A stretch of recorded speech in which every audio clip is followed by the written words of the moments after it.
Most beautiful country train? Okay, so the most beautiful train ride, huh?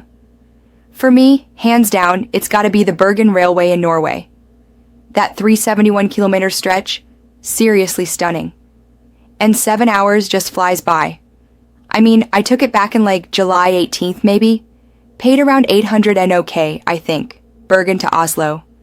The Bergen Railway in Norway is a 371-kilometer railway line.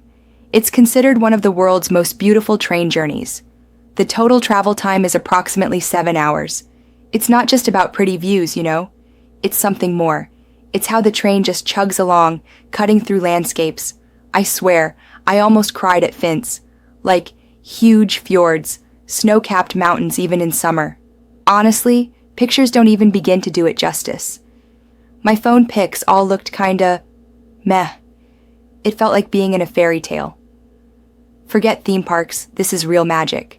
I remember this little cafe on board, serving surprisingly good coffee, 45 NOK for a decent cup. Perfect for watching the world roll by. Forget best, just go.